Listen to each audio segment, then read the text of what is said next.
है, उसके अंदर यूडीपी ग्लूकोनाइल ट्रांसफर एंजाइम जो है वो कम होता है, इसीलिए क्लोरोफेनिकोल लेने से ग्रेविटी हो जाता है। ठीक है जी सर। तो आप लोगों को दो चीजें याद होनी चाहिए। What is the difference between aplastic anaemia and aplastic crisis? Sir aplastic crisis में रेड ब्लड सेल्स जो है वो कम होते हैं और एप्लास्टिक एनीमिया में सारे सेल्स जो है वो कम हो जाते हैं, red blood cell, white blood cells. Yes, आप कह दो एप्लास्टिक एनीमिया में पैनसाइटोपेनिया होता है, पैनसाइटोपेनिया होता है। हाँ, और क्राइसिस में सिर्फ रेड ब्लड सेल्स कम होते हैं। हाँ, और सर इस ड्रग की वजह से दोनों टाइप का एनीमिया हो सकता है। यस, एप्लास्टिक एनीमिया भी हो सकता है, एप्लास्टिक क्राइसिस भी हो सकता है जी सर। मतलब कल रेड ब्लड सेल भी इफेक्ट हो सकता है, पूरा सेल लाइन भी इफेक्ट हो सकते हैं। जी सर। अच्छा, अब आप जी प्लीज माइक्रोफोन ऑफ कर लें। अगली एक बात बताऊं आपको, इम्पोर्टेंट, पूछो क्या sir? Very important question. NLE में नहीं आना, एनएलई में नहीं आना। डोज पे डिपेंड करता है कि एप्लास्टिक एनीमिया होना है कि एप्लास्टिक क्राइसिस होना है। क्या जी सर, तो डोज पे डिपेंड करता है। अब एमसीक्यूज आएगा पेपर में। जो एप्लास्टिक एनीमिया है ना, जो क्या है? जी सर, एप्लास्टिक एनीमिया है, वो डोज पे डिपेंड करता है। Okay sir. जो एप्लास्टिक क्राइसिस है ना, जी सर, मतलब सिर्फ अनीमिया, सिर्फ रेड ब्लड सेल कम होना, इसको करेक्ट करो, सिर्फ रेड ब्लड सेल कम होंगे ना, वो डोज पे डिपेंड करता है। जी सर। लेकिन एप्लास्टिक एनीमिया जिसमें सारे सेल इफेक्ट होते हैं, वो डोज पे डिपेंड नहीं करता, वो डोज इंडिपेंडेंट होता है। ये पेपर का one of the most typical question है for your birthday paper, not for NL. Yes sir. तो कौन अकेला अनीमिया डोज डिपेंडेंट है या एप्लास्टिक एनीमिया डोज डिपेंडेंट है? Sir aplastic anaemia dose independent है और एप्लास्टिक क्राइसिस डिपेंडेंट है। यस, तो अगर आपसे को पूछ ले कि व्हाइट ब्लड सेल्स भी कम है, रेड ब्लड सेल्स भी कम है, प्लेटलेट्स भी कम है, दैट इज एप्लास्टिक एनीमिया। और ये डोज पे डिपेंड नहीं करता, ये थोड़ी डोज ज्यादा हो, एप्लास्टिक एनीमिया में सारा कुछ तो कम हो जाएगा। और ये डोज पे डिपेंड नहीं करता, वो थोड़ी डोज पे भी हो सकता है, वो ज्यादा डोज पे भी हो सकता है। तो सर ये अगर हम ड्रग लेना बंद कर दें तो फिर ये ठीक हो जाता है? हाँ, मोस्ट प्रोबेबली। ठीक है, तो क्लोरामफेनिकोल का ये क्वेश्चन आना है पेपर में। जिन्होंने बड़े पेपर देने हैं उनको पता होना चाहिए कि लीवर के अंदर कौन सा एंजाइम होगा जो कम होता है, ग्रे बेबी सिंड्रोम होता है, ग्रे बेबी सिंड्रोम के सिम्टम्स आपको याद होने चाहिए। ठीक है, मतलब साइड इफेक्ट वो होना चाहिए यार। तो अच्छा, उसके बाद जी अगली ड्रग है क्लेंडामाइसिन। कौन सी ड्रग ब्रो? क्लेंडामाइसिन। एंटीबायोटिक मुश्किल नहीं है, एंटीबायोटिक एक दफा आ जाए तो भूलती नहीं है ये। आपने नोट किया? एंटीबायोटिक को बस आपने याद रखना है, एक सेल वॉल को टारगेट करने वाली एंटीबायोटिक्स है, एक प्रोटीन को टारगेट करने वाली एंटीबायोटिक्स है, और एक अल्लाह पला करे आगे और भी है, वो भी आपको पढ़ते हैं। अभी हम प्रोटीन वाली पढ़ रहे हैं जी। डॉक्टर जी सर। अहमद ऑनलाइन नहीं हुआ? सर वो नहीं है ऑनलाइन। डॉक्टर मुकद्दस उन्हें रिमूव कर लें, डॉक्टर अरीजा उन्हें रिमूव कर लें ग्रुप से। डॉक्टर फिजा सर मैं नहीं कर सकती सर। अच्छा, वो एडमिन नहीं है? नहीं सर मैं नहीं। आपको पता है जब मैं ऐसे काम करूँ तो उसको रिमूव कर दें, वो मैं जस्ट कह रहा हूँ, हाँ करें, ओके करने लगी हैं। ठीक है सर। पढ़ना है ना, पढ़ा करें। जी सर ठीक है। अच्छा आगे लिखें जी। जी ब्रो, अगली ड्रग कौन सी है? अहमद को रिमूव कर दे, अहमद को भी रिमूव कर दे। ठीक है sir. Thank you. Doctor Fiza? जी सर। लिस्ट में से नाम काट दें। Okay sir. सच्ची मुझे काट देना। अच्छा समझ के जी। क्लेंडामाइसिन, तो ब्रोस क्लेंडामाइसिन बहुत इंपॉर्टेंट ड्रग है, ये भी 50S पे लगती है। मैंने एक बात बताई थी, 30S पे 2 लगती हैं ट्राइपोसोम। जी सर 2 लगते हैं, अमीनो ग्लाइकोसाइड और tetracycline. Amino glycoside and tetracycline. बाकी सारी प्रोटीन के सिंथेसिस को इनहिबिट करने वाली ड्रग्स कहां पे लगती हैं? 50S पे लगते हैं। 50S पे लगती हैं। अब आपको एक मैं बात बताता हूँ, देखो पूछो क्या सर? क्या अमाइनो एसिड्स मैं अब आपको ना यहाँ पे बताता हूँ। प्रोटीन कैसे होती है, ये देखो, ये एक माइनस से लगा, फिर दरमियान में क्या बनता है, बॉन्ड, फिर एक माइनस से लगा, फिर क्या बनता है, बॉन्ड, फिर माइनस से लगा, फिर क्या बनता है, बॉन्ड। ऐसे करके दिखाता हूँ, एक माइनस से फिर बॉन्ड, एक माइनस से फिर बॉन्ड, एक माइनस से फिर बॉन्ड। तो प्रोटीन ऐसे ये अमाइनो एसिड लगते जा रहे हैं। अब ये क्या है, ये अमाइनो एसिड्स हैं और ये दरमियान में क्या बने हुए हैं, बॉन्ड्स बने हुए हैं। Peptide bond. जी सर। ये कितने अमाइनो एसिड है, सर 4 4 है, और हर अमाइनो एसिड दूसरे अमाइनो एसिड कनेक्ट है via bond, peptide bond. Peptide bond. ये बॉन्ड किसने बनाया था, sir UDP, peptidyl transferase. Peptidyl transferase enzyme. ये बॉन्ड किसने बनाया था, पेप्टिडाइल ट्रांसफरेज। अगर इस बॉन्ड को बनने से रोकना है तो कौन सी ड्रग देनी है, क्लिंडामाइसिन, टेट्रासाइक्लिन, क्लोरामफेनिकोल। क्लोरामफेनिकोल।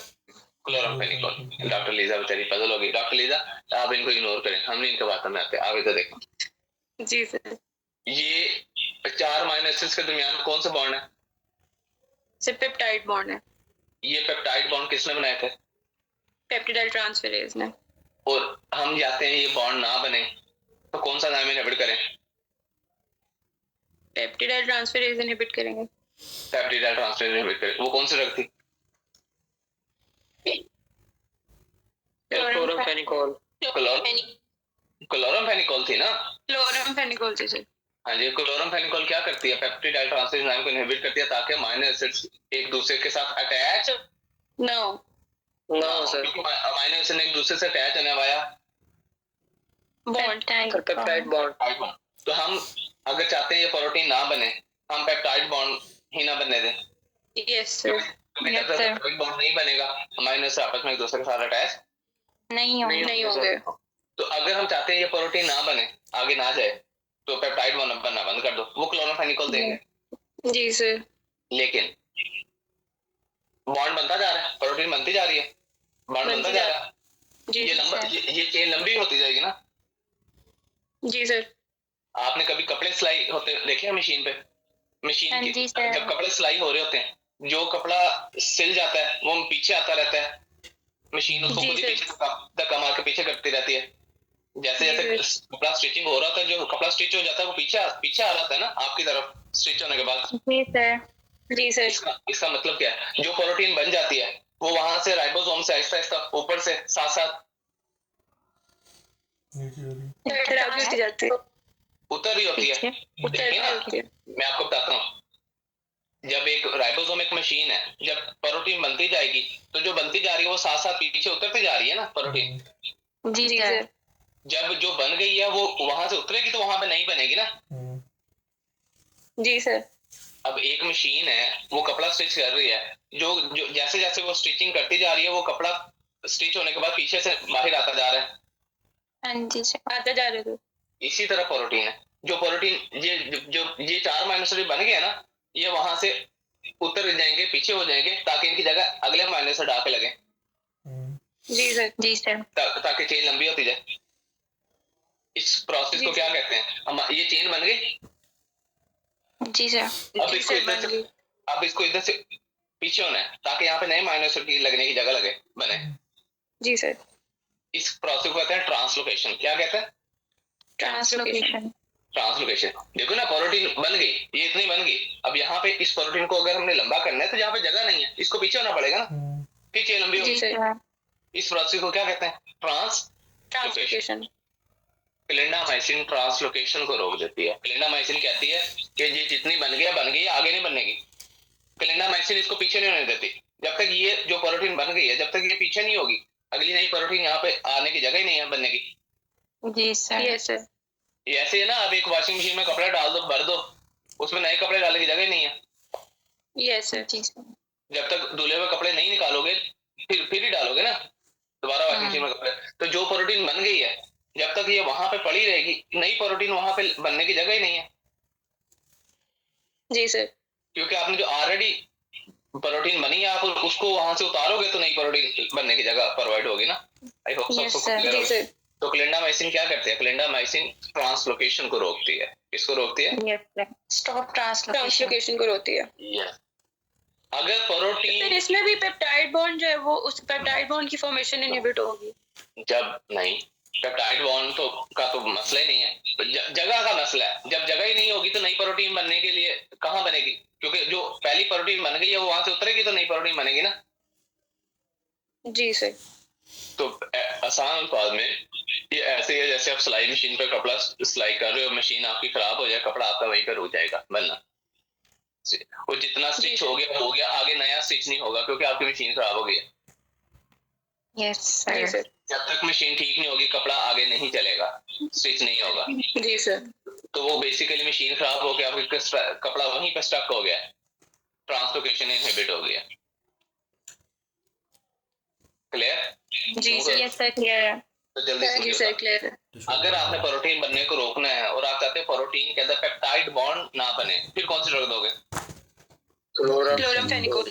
उसके बाद प्रोटीन बन गई है, प्रोटीन बनने के बाद वहां पे उसको जो बनती जा रही है उसको वहां से उतरते जाना चाहिए ताकि नई प्रोटीन वहां पे आने की जगह बने। इस प्रोसेस को इनहिबिट करना तो कौन सी ड्रग दोगे? क्लिंडामाइसिन. आई होप सबको समझ आ गई। जी ब्रो। जी सर समझ आ गया. तो ये देखो आप फर्स्ट एड पे छोटी सी लाइन लिखी है, क्लिंडामाइसिन ब्लॉक पेप्टाइड ट्रांसफर, मतलब ट्रांसलोकेशन। क्लियर? Yes sir. तो क्लिंडामाइसिन के यूज लिख लो। क्लिंडामाइसिन के ग्लाइकोसाइड भी तो ट्रांसलोकेशन को इनहिबिट कराती थी, बस उसमें ये फर्क होगा कि वो 30S पे लगती है.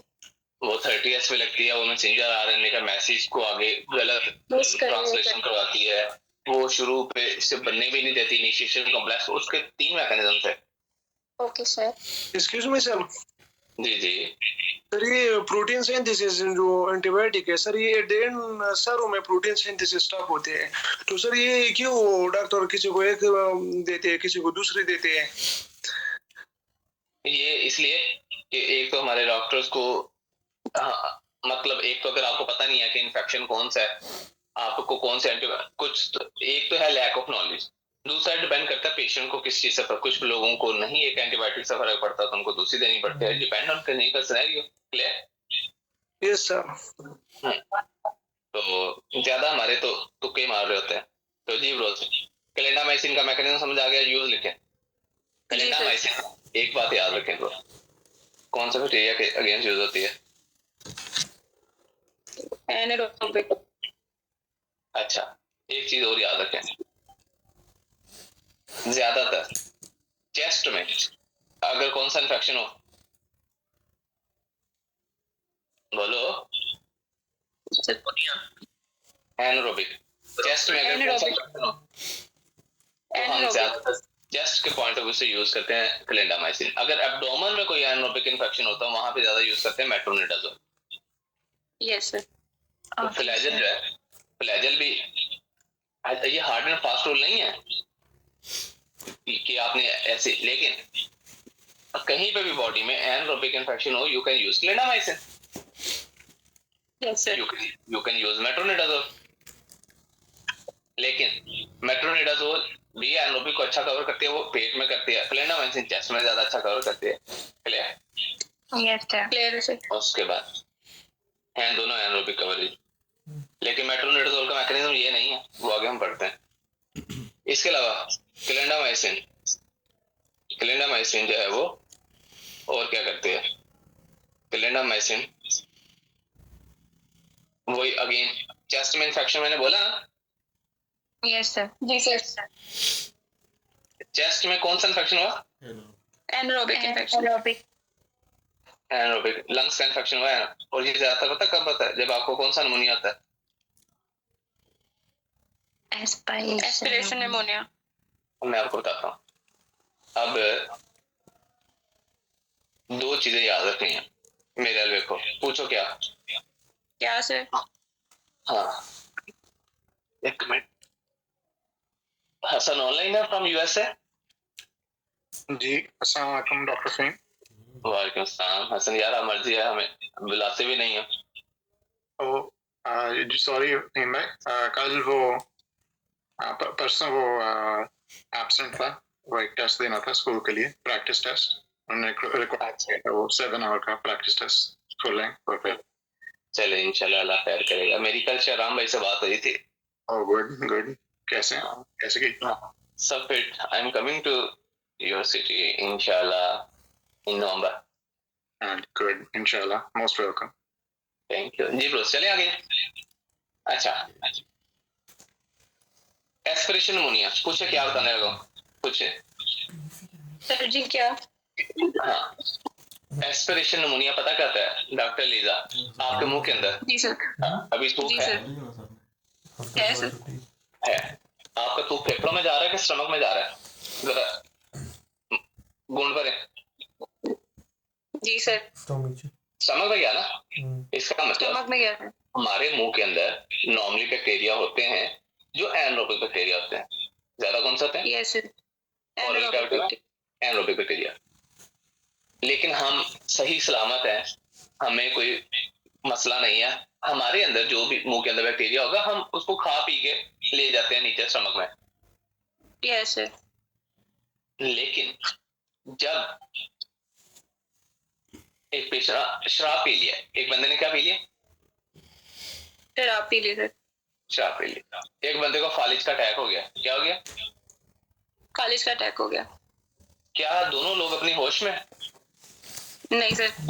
शराब पीने वाला बंदा भी अपनी होश में नहीं है, जिसको स्ट्रोक हो गया है वो भी कॉन्शियस नहीं है, वो भी अनकॉन्शियस है। Yes sir. एक बंदा वेंटिलेटर पे है, वेंटिलेटर पे जब पेशेंट होता है तो वो अपने होश में होता है? नहीं, वो तो बेहोश होता है। नहीं होता सर। मैंने क्या 3 कंडीशन बताई common? Ventilator, alcohol and stroke. इन लोगों में क्या ये तीनों लोग मेरी और आपकी तरह जाग रहे होते हैं, बातें कर रहे होते हैं? No sir. तो इन लोगों के मुंह के अंदर जो बैक्टीरिया होते हैं वो लंग्स में चले जाते हैं। Yes sir. This is called aspiration pneumonia. Common में एग्जांपल दे, एस्पिरेशन से मुराद क्या? आपके मुंह के अंदर जो एनारोबिक बैक्टीरिया होते हैं वो आपके फेफड़ों में चले जाते हैं। Yes sir. स्ट्रोक का पेशेंट हो, वेंटिलेटर का पेशेंट हो और निमोनिया, उसके बाद अल्कोहलिक पेशेंट हो, तो रिस्क ऑफ एस्पिरेशन निमोनिया इन लोगों में बहुत ज्यादा था, बिकॉज आपके ओरल कैविटी के अंदर जो एनारोबिक बैक्टीरिया होते हैं, हमारे मुंह के अंदर एनारोबिक बैक्टीरिया का जखीरा है पूरा, भरे पड़े हैं हमारे मुंह के अंदर। ठीक है? Yes sir. इसलिए बैक्टीरिया चला गया लंग्स में, चला गया कि नहीं गया? चला गया सर। चला गया। क्या बैक्टीरिया ने जाके एक ही दिन में सिम्टम कर देने हैं? No sir. It will take time. It will take few days to weeks. Aspiration pneumonia उसी दिन नहीं होता जिस दिन बैक्टीरिया लंग्स में गया है। It will take time, 4 to 5 days at least. Yes sir. तो 4-5 दिन तो पेशेंट को कोई सिम्टम ही नहीं आएंगे, 4-5 दिन बाद जाके सिम्टम आएंगे। जी सर। अच्छा, तो एस्पिरेशन निमोनिया में कौन से बैक्टीरिया होते हैं ज्यादा? Sir anaerobic bacteria. लेकिन अब अगर आपसे को पूछे, आपने कहना mix aerobic plus anaerobic. Anaerobic, क्योंकि मुंह के अंदर एरोबिक भी होते हैं। तो aspiration pneumonia like in alcoholics, in stroke patients, in अपना अल्लाह थोड़ा पेशेंट ऑन वेंट, ठीक है, possibility of developing aspiration pneumonia बहुत हाई होता है। और बिकॉज और ये एस्पिरेशन निमोनिया जो होता है is a polymicrobial infection, aerobic anaerobic mix.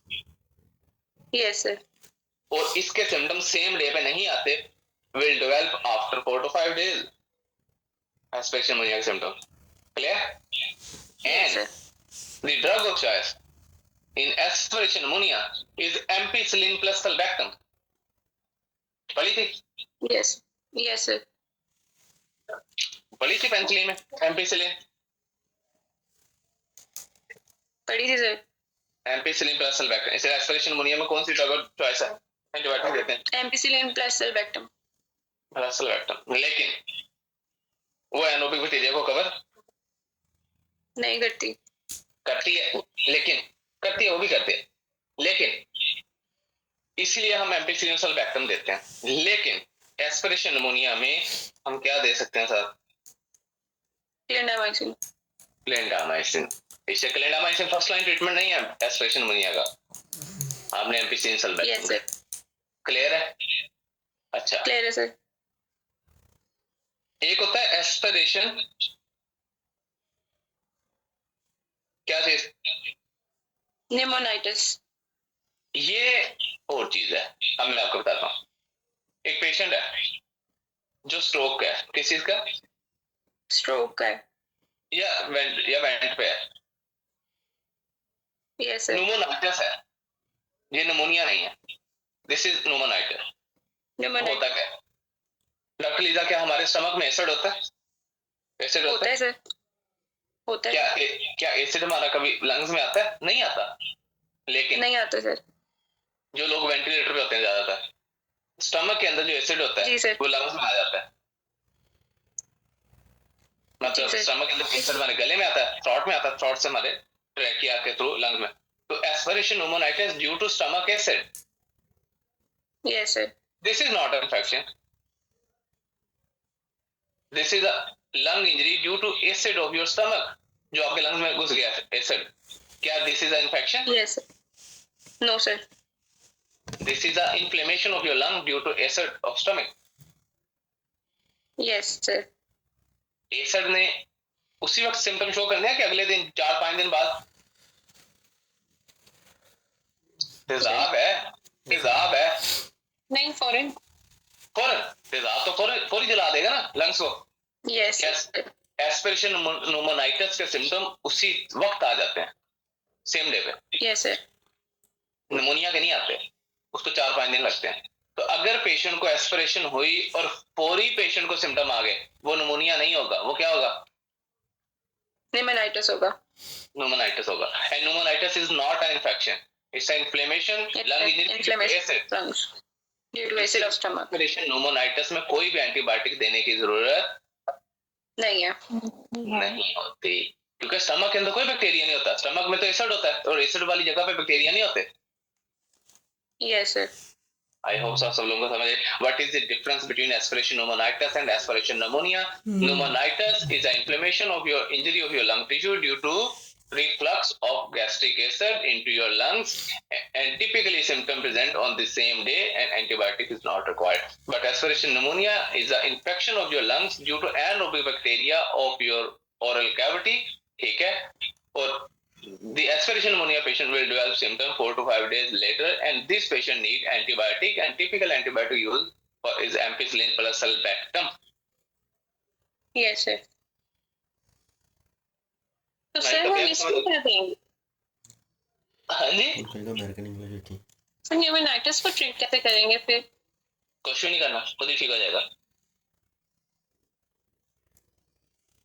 बस चेस्ट फिजियोथेरेपी वगैरह करनी है। सर न्यूमोनाइटिस की फिर सिम्टम्स जो है इन्फ्लेमेशन रिलेटेड ही होंगे पेशेंट में? हाँ, पेशेंट को ऑक्सीजन सैचुरेशन ड्रॉप होगी, एक्सरे में न्यूमोनाइटिस की फाइंडिंग मिलेंगी। ठीक है, ओके सर। लेकिन इन्फेक्शन जी ब्रो, सब लोगों को याद तो समझे, बाकी इसको पल्मों में पढ़ेंगे। तो क्लिंडामाइसिन को मैंने इसलिए यहाँ पे जोर दिया कि क्लिंडामाइसिन चेस्ट इन्फेक्शन में बहुत ज्यादा यूज होती है। जी सर। मगरिब को नमाज ब्रेक दे दें? जी पढ़ लें बस, 9:44 हुए हैं। चले 10 मिनट बाद स्टार्ट ब्रेक करते हैं। नेक्स्ट लिखेंगे उसके बाद ही। तो अब क्लिंडामाइसिन जो है वो, इसके अलावा मैंने पहले बोला है हमारे मुंह के अंदर जखीरा है किस चीज का? एनारोबिक बैक्टीरिया का। Anaerobic bacteria. अक्सर आपने देखा है, आप जब कोई दांत निकलवा के आते हो, डेंटल प्रोसीजर करते हो, तो दांत निकलवाने के बाद डॉक्टर आपको फ्लैजेल देते हैं। करवाया नहीं कभी। सर यस देते हैं। अक्सर दांतों के साथ कोई भी आप दांत निकलवा के आते हो, कोई डेंटल प्रोसीजर करते हो, दांत क्योंकि मुंह के अंदर एनारोबिक बैक्टीरिया होते हैं, इसे डेंटल प्रोसीजर के बाद आपको किस चीज का इंफेक्शन का रिस्क होता है? एनारोबिक इन्फेक्शन का रिस्क होता है। इसीलिए क्लिंडामाइसिन यूज होती है। क्लिंडामाइसिन यूज होती है। यूज होती है। क्लिंडामाइसिन यूज होती है मुंह के अंदर ओरल कैविटी में कोई इन्फेक्शन है, क्योंकि हमारी ओरल कैविटी में कौन से बैक्टीरिया है बहुत ज्यादा, एनारोबिक। इसलिए कोई जबड़े में रेशा पड़ जाए, कोई दांतों में रेशा पड़ जाए, कोई डेंटल प्रोसीजर के बाद इन्फेक्शन हो जाए तो एनारोबिक कवर जरूर करते हैं। Yes sir. क्लियर है उसके सर। बाद अगली एक और चीज इंपॉर्टेंट, पूछो क्या? क्या सर? वो ये मेरे भी ज़हन से निकल गया, एक मिनट ठहरो, क्या बताने लगा था पहले ना ऐसे। चलो पता नहीं क्या आपको बताने लगा था, ज़हन से निकल गया। अच्छा चलो आगे लिखिए। उसके बाद जी ये जो अपना है ना, अल्लाह भला करे, हाँ याद आ गई, हमारी गर्दन पे ना लिम्फ नोड्स की इन्फेक्शन बहुत होते हैं। Cervical lymphadenopathy. लिम्फ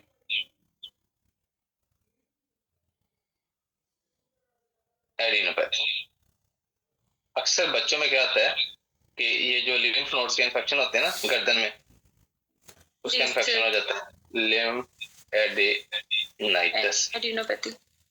लिम्फ एडिनाइटिस ये देख रहे हो, अक्सर बच्चों में क्या होता है कि ये सब जो हमारी गर्दन के लिम्फ नोड होते हैं ना, ये देख रहे हो, ये हमारी नेक के लिम्फ नोड्स की स्वेलिंग हो गई है।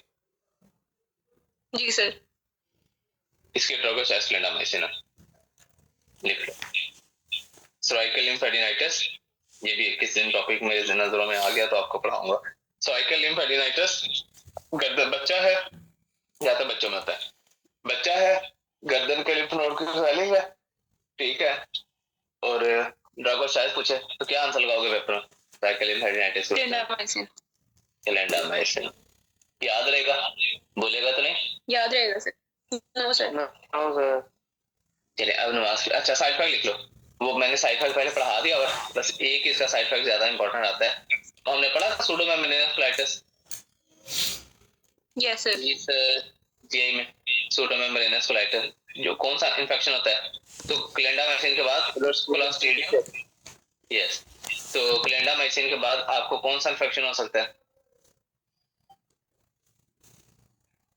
क्लोस्ट्रीडियम डिफिसिल का इन्फेक्शन हो सकता है। क्लोस्ट्रीडियम डिफिसिल का इन्फेक्शन हो सकता है, जो हमने जीआई में बहुत अच्छी तरह पढ़ा था। इस क्लोस्ट्रीडियम डिफिसिल का मतलब आपको क्लिंडामाइसिन देने के बाद ये बैक्टीरिया का इन्फेक्शन हो जाता है इंटेस्टाइन में। तो क्लिंडामाइसिन ये बैक्टीरिया नॉर्मली मेरी और आपकी बड़ी आंत में पड़ा है, ये बैक्टीरिया मेरे और आपकी बड़ी इंटेस्टाइन में अभी पड़ा हुआ सर। बड़ा है, लेकिन जब हम क्लिंडामाइसिन देते हैं ना, फिर इसको जो है ना वो जरा आग लगती है, फिर ये एक्टिव हो जाता है। तो क्लिंडामाइसिन के बाद आपको इंटेस्टाइन का कौन सा इन्फेक्शन हो सकता है? क्लोस्ट्रीडियम डिफिसिल का इन्फेक्शन हो सकता है। और क्लोस्ट्रीडियम डिफिसिल के इन्फेक्शन में क्या होता है पेशेंट को? डायरिया। और डायरिया ऐसा वैसा बंदा नुचड़ जाता है, 15-20 एपिसोड होते हैं एक दिन में डायरिया, और पेशेंट की डब्ल्यूबीसी काउंट कितने से ऊपर चली जाती है? 1500 से 15,000 से ऊपर, 15,000 से ऊपर, यस सर। 15,000 जब डब्ल्यूबीसी काउंट ऊपर चली जाती है। तो इसलिए ब्रो अगर किसी को क्लिंडामाइसिन दें तो ध्यान में रखिएगा तो उस पेशेंट को क्या हो सकता है बाद में? क्लोस्ट्रीडियम डिफिसिल का डायरिया हो सकता है, और इस पे पेशेंट को बहुत स्वेट डायरिया होता है, डब्ल्यूबीसी काउंट हाई हो जाती है। जी सर। और फिर ये क्लोस्ट्रीडियम डिफिसिल की वजह से जो डायरिया होता है, इसकी ड्रग साइज क्या है? वैंकोमाइसिन, ये लिख लो। तो अगर किसी को क्लिंडामाइसिन दी तो उसके बाद उसको किस चीज का इन्फेक्शन हो सकता है? क्लोस्ट्रीडियम डिफिसिल का इन्फेक्शन हो सकता है। क्लोस्ट्रीडियम डिफिसिल में हैवी जो है वो डायरिया होता है with WBC count more than 15 K, ठीक है, और टू डील जी sir the infection of Clostridium, तो फिर क्लोस्ट्रीडियम डिफिसिल के इन्फेक्शन को ट्रीट करने के लिए क्या देते हैं? वैंकोमाइसिन। क्या देंगे? आईवी देंगे सर। नहीं देंगे, आईवी नहीं देंगे सर। ओरल देते हैं, मैं उर्दू में दसता ओरल देंगे। सही जी।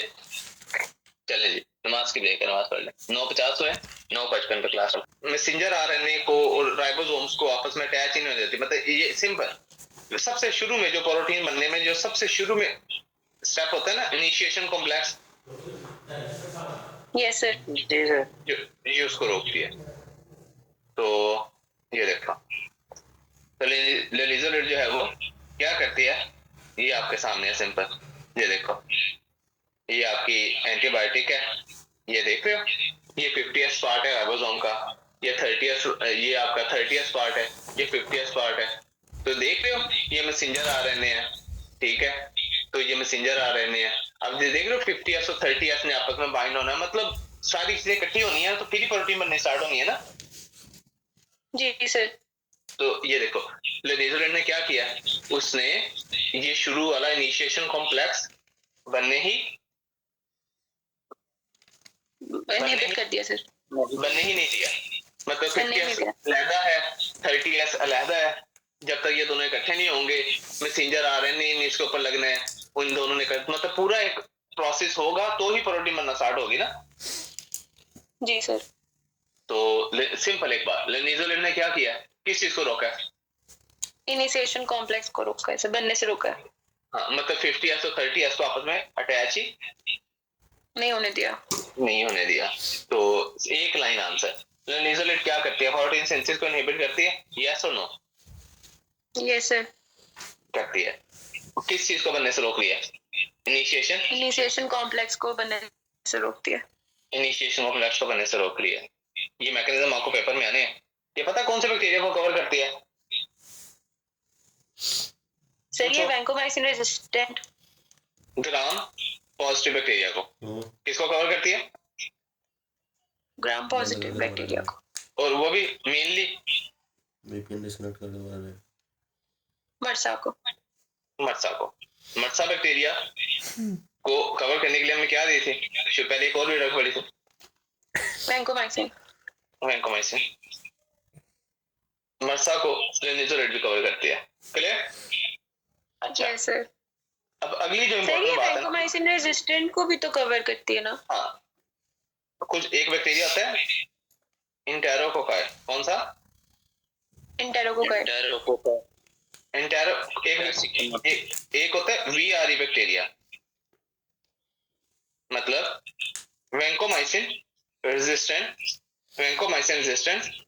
इंटेरोकोकाई। इंटेरोकोकाई। एक बैक्टीरिया होता है वैंकोमाइसिन रेजिस्टेंट इंटेरोकोकाई, उसको भी कवर करती है लेनिजोलिड। तो लेनिजोलिड मर्सा को भी कवर करती है एंड VRE को भी कवर करती है। मर्सा प्लस VRE, ठीक है। तो इसलिए प्रोसीजर चीजें आप लोगों ने याद रखनी है, मर्सा प्लस VRE, इन दोनों बैक्टीरिया को आपकी ये ड्रग जो है वो कवर करती है। कवर करती है, ठीक है। याद रहेगा, बोलेगा तो नहीं? जी सर। तो ये चीज सर ये जी। मेथिसिलिन रेजिस्टेंट एसोरियस को भी करती है ना कवर। और लिख लो ये हाँ, तो मर्सा वही है। ओके। क्लेजा मर्सा हम नहीं कह रहे, मेथिसिलिन रेजिस्टेंट एसोरियस। सॉरी सर, मुझे नींद आ गई, सॉरी। कोई बात नहीं, आ जाती है, बड़े बड़े शहरों में नींद आ जाती है ऐसे। अच्छा, जी आप नहीं सर, मेरी रूटीन खराब हो गई है। जी ब्रो, क्या पूछा? सर ये वो ट्रीटमेंट इसका वर्षा के लिए भी यूज होता है सर, मर्सा और वर्षा। मर्सा और VRE VRS वर्षा। हाँ, उसमें भी यूज होती है, वर्षा में भी यूज होती है। यस। तो वैंकोमाइसिन रेजिस्टेंट एसोरियस भी हो सकता है, वैंकोमाइसिन रेजिस्टेंट इंटेरोकोकाई भी होते हैं। एपिडर्मिडिस भी हो सकता है ना सर। तो मैं बताता हूँ, मर्सा वर्षा वैंकोमाइसिन रेजिस्टेंट एसोरियस VRE, इन तीनों में यूज होती है। मर्सा पेनिसिलिन रेजिस्टेंट में भी हो सकता है। हजे मैं क्या दस रहे हैं? सर नहीं, मैं अभी पूछ रहा हूँ आपसे, हजे मैं क्या दस रहे हैं? सर मर्सा और वर्षा बता रहे थे आप। हाँ, मर्सा और वर्षा।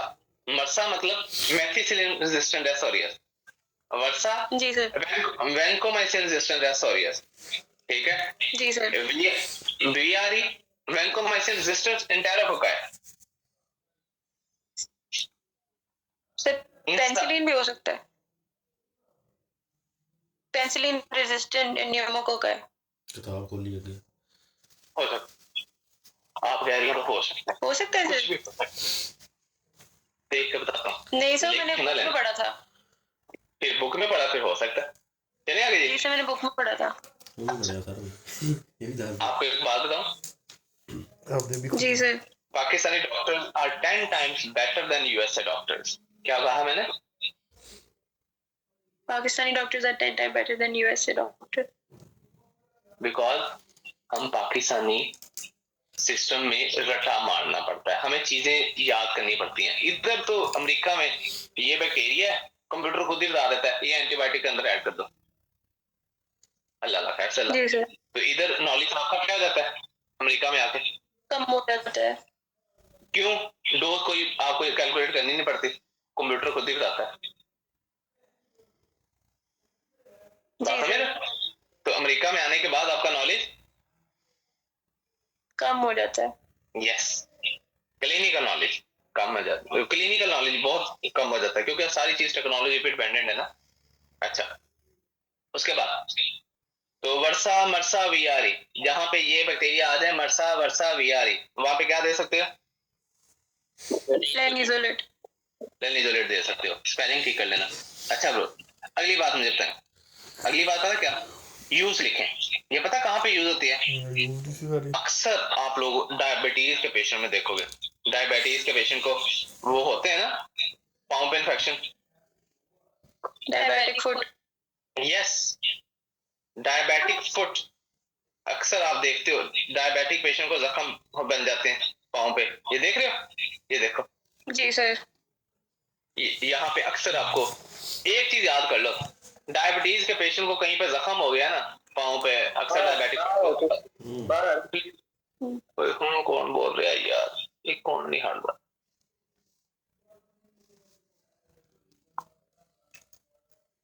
जी ब्रो, आवाज आ रही है मेरी? आ रही है सर आवाज। मेरा मोबाइल हेल्ड हो गया।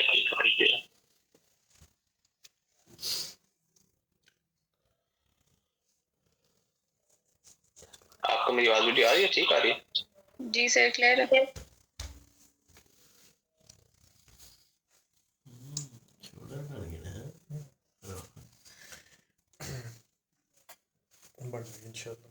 जी, अब बोलिएगा डॉक्टर ईजा। जी सर। जी, अब आ गई। तो जी सर। वीआरई, तो डायबिटिक फुट अल्सर्स में अक्सर हम लोग ये देखते हो, क्लियर है? अच्छा, यस सर। लेकिन ये कवर सिर्फ ग्राम पॉजिटिव को करता है। अगर आपने ग्राम नेगेटिव को कवर करना है तो फिर आपने साथ और एंटीबायोटिक देनी है, कोई ऐड करनी है ग्राम नेगेटिव को कवर के लिए, ठीक है? Yes sir. तो ग्राम पॉजिटिव को कवर करता है। मुझे क्वेश्चन का आंसर दें डॉक्टर लीजा। जी सर। अगर आपको डायबिटीज हो जाए, क्या हो जाए? जी सर, डायबिटीज हो जाए, आप अपने चेहरे का ज्यादा ख्याल रखोगे कि पाँव का? सर पाऊंगा। यस, डायबिटीज के लोगों को आपने ये लफ्ज कहना है कि मुंह धुले ना धुले, पाँव का ख्याल मुंह से ज्यादा रखना है। क्योंकि डायबिटिक पेशेंट को अल्सर हो जाते हैं, पता नहीं लगता, और रेजिस्टेंट बड़े ट्रीटमेंट जल्दी होते, बंदा मार देते हैं डायबिटिक फुट। और मैंने बहुत सारे लोगों की डेथ होती देखी है डायबिटिक फुट की वजह से, ठीक है? सेप्सिस में चले जाते हैं, सेप्टिक शॉक में चले जाते हैं। तो इसे सबसे बेस्ट, अच्छा कैसे पता चलेगा डायबिटिक फुट के पेशेंट की न्यूरोपैथी कैसे पता चलेगी?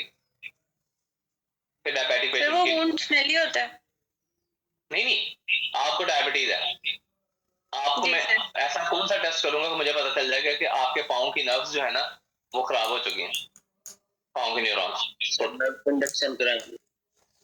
नहीं, रिफ्लेक्स टेस्ट सर? नहीं, वो तो बहुत सब कुछ होगा, ये तो बहुत एडवांस हो जाए तो है, शुरू में ही पकड़ ली जाए diabetic neuropathy. pinprick sensation, kind of कह सकते हैं, पूरा नाम है मोनोफिलामेंट टेस्ट। क्या कहते हैं डायबिटिक फुट में? Monofilament test.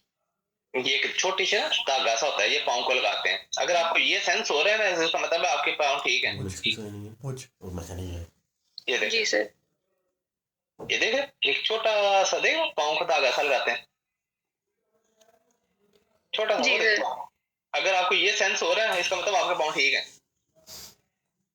ठीक है, तो ये देखो जी सर। इसमें नजर आ रहा है, ये देख रहे हो अगर हल्की सी धागा सा है, What difference between one of तो आइए पाँव को टच करते हैं। अगर ये आपको सेंस हो रहा है ना, इसका मतलब आपके न्यूरॉन ठीक है। क्लियर? जी सर। तो इसलिए best test to detect neuropathy in diabetic patient is what? ये देखो, सर मोनोफिलामेंट टेस्ट। ये देखो, ये पतली सी प्लास्टिक की डंडी सी है, ये चुभोते हैं, हल्की सी टच करते हैं, पता चल जाता है कि न्यूरोपैथी है कि नहीं है। क्लियर? पेरिफेरल नर्व डैमेज वास्ते विंस्की जी साइन सर। रहा है वो सीएनएस तो से अगर आपको याद है कि डायबिटिक पेरिफेरल न्यूरोपैथी है, उसको डिटेक्ट करना है एज अर्ली एज पॉसिबल, उसकी डिटेक्शन हो जाए तो आंसर कहोगे मोनोफिलामेंट टेस्ट। तो बाकी वापस आ जाओ जी। तो लिनिजोलिड का अगला इंपॉर्टेंट क्वेश्चन क्या आता है पेपर में? सर बबिस्की पूछो साइन क्या? कर सकते हैं इसके लिए?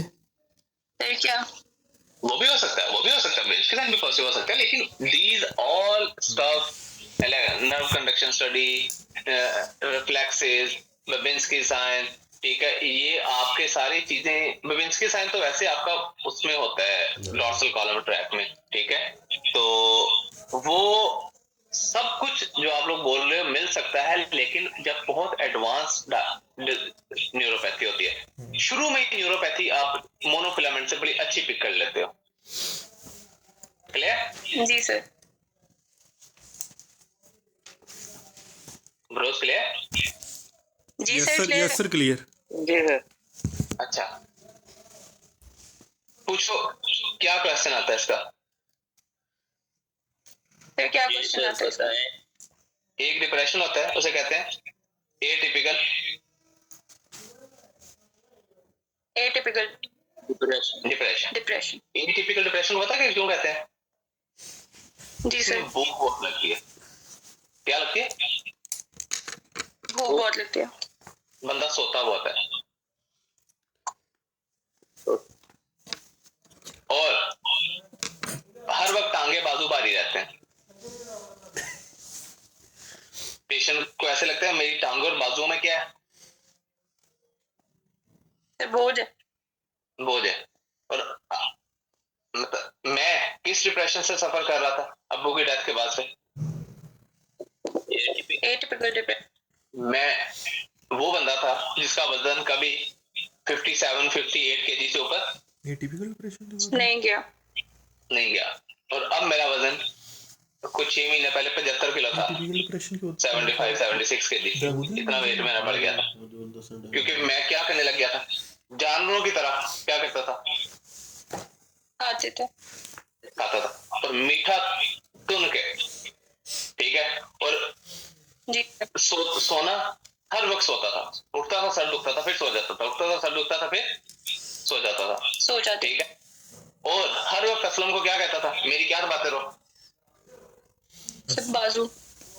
मैं पाकिस्तान में जब आपको पता है जब आप बार्बर के पास जाते हैं वो उन्होंने 200 रुपया ज्यादा तो आपके टांगे बाजू भी दबा देते हैं, तो जी सर। मैं हफ्ते में 4 दफा नाई के पास जाता था बाल कटवाने, उसको 200 रुपया भी देता था, यार मेरी लत्ता भी कोड़ दे, तो मैं टिपिकल केस था किस चीज का? Atypical depression. एटिपिकल। तो एटिपिकल डिप्रेशन में 3 चीजें तो होती हैं मेन, भूख बहुत लगना, सर मोर Weight gain ईटिंग, होना। मोर स्लीपिंग, ठीक है, हैवी होना, बहुत ज्यादा सोना, और साथ में टांगे बाजू हर वक्त हैवी रहना, heavy limbs. Heavy. Yes sir. तो एटिपिकल डिप्रेशन जो होता है ना, फिर मैंने ट्रीटमेंट लिया अब तो मैं ठीक हूँ बिल्कुल। तो एटिपिकल डिप्रेशन हूं ना मैंने मरीज समझ रहे हो। अच्छा रोज आगे चले, और अगला बात पता क्या है? जी सर। एटिपिकल डिप्रेशन का जो पेशेंट होता है ना, आपने कभी नोट किया? जी सर। मैं आपको पढ़ाते हुए कभी आपको फील हुआ कि I am a depress person?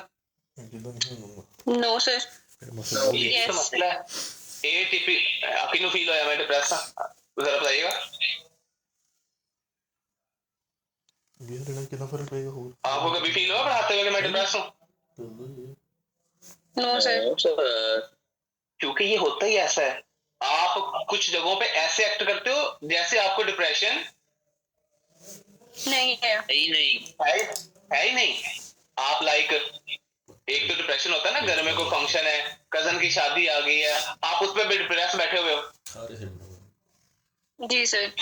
ये टिपिकल डिप्रेशन में आप अपने लाइफ इवेंट्स को कई जगहों पे बिल्कुल सही एंजॉय करते हो, जिस तरह I am very good while I am teaching, मुझे ऐसे लगता है मेरे कोई डिप्रेशन है ही नहीं। जी सर। क्लियर? दोस्त वो भी ऐसे ही करती है, वो कहती है मुझे डिप्रेशन है पर हमें फील नहीं होता, वो सोती रहती है खाती है। कौन कहती है? सर मेरी दोस्त है, वो भी अब कभी कभी ऐसे कहती है मुझे डिप्रेशन होता है, मैं बहुत ज्यादा खाती हूँ और सोती हूँ, लेकिन हमें फील नहीं होता कि वो डिप्रेस्ड है। हाँ, क्योंकि ये हो सकता है, डिप्रेशन हो सकता है। इसलिए आपको पता है अकॉर्डिंग टू गाइडलाइन हर बच्चे की 11 साल और 18 साल की एज में डिप्रेशन की स्क्रीनिंग होनी चाहिए। हम पता क्या समझते हैं, बच्चा मैट्रिक में फेल हो गया, ये पढ़ता नहीं, बच्चा कॉलेज में फेल हो गया, ये पढ़ता नहीं। हमारे डिप्रेशन को कुछ समझा ही नहीं जाता, हम समझते बच्चा लापरवाह है, ये निकम्मा है। हर 11 और 18 साल की एज में बच्चों की क्या होनी चाहिए? स्क्रीनिंग होनी चाहिए डिप्रेशन। मैं खुद साइकेट्रिस्ट के पास गया था, मैंने उसको जाके मैं खुद गया था, मैंने कहा कि यार वो साइकेट्रिस्ट का नाम भी फहीम है, वो साइकेट्रिस्ट का नाम भी क्या है? फहीम है। तो PKLI the best psychiatrist in Pakistan is doctor Faheem, PKLI में बैठते हैं लाहौर में, liver institute, kidney liver transplant institute में, ठीक है। तो मैं उनके पास जब गया तो मैंने उनको बताया, मैं असल में जो डिप्रेशन की मेरी वजह है कि मैं अपने अब्बू को बहुत सोचता हूँ ना, तो वो सारा फिर उनको मैंने बात बताई, तो उन्होंने फिर पूरा 1 घंटा मुझे दिया। और अब मैं क्यों गया डॉक्टर के पास? क्योंकि मैं डॉक्टर था, मुझे आइडिया था कि मैं जो खा रहा हूँ, इतना खा रहा हूँ, मैं इतना कभी जिंदगी में नहीं खाता था, मेरा वजन इतना कभी नहीं बढ़ा जितना बढ़ा है। लेकिन चलो मुझे तो नॉलेज था कि I am suffering from depression, ठीक है, मैं तो चला गया। हमारे पाकिस्तान में तो डिप्रेशन की स्क्रीनिंग हो जाए तो वो कहते हैं इन इश्क हो गया, ठीक है, तो कुड़ी मगर इसलिए चुप चुप्पा, ठीक है, ये कॉलेज में पढ़ता नहीं है, ये आवारा हो गया इसलिए फेल हो रहा है। तो depression is very underrated in our society, ठीक है। तो इसलिए कोई भी बच्चा फेल होता है, कोई बच्चा नालायक है, स्कूल में स्कोर अच्छे नहीं आ रहे, डोंट ट्रीट हिम और हर के नालायक का, स्क्रीनिंग कराओ साइकेट्रिस्ट से उसकी। और फैसलाबाद में कभी साइकेट्रिस्ट से चेक ना करवाना। साइकेट्रिस्ट 2 ही अच्छे हैं जिनको मैं जानता हूं, कराची में डॉक्टर स्नोबर, लिख लेना, doctor Snobar, I love her name, कितना प्यारा नाम है, डॉक्टर स्नोबर, ठीक है, और डॉक्टर फहीम, ये 2 डॉक्टर साइकेट्रिस्ट। अदर फैसलाबाद में नहीं, एक लाहौर में, कराची में। अच्छा, मैंने और ये दोनों आगा खान के ट्रेनिंग है। आगे चलें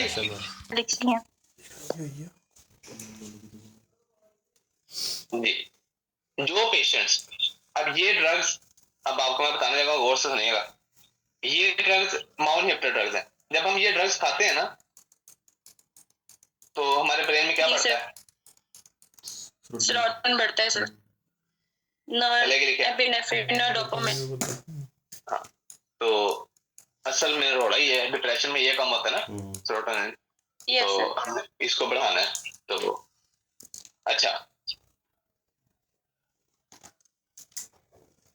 ये सारी चीजें आपकी कम हो जाती हैं, तो माउनहिप्टर देने से ये सारी चीजें ब्रेन में हाई होती हैं, बढ़ जाती हैं।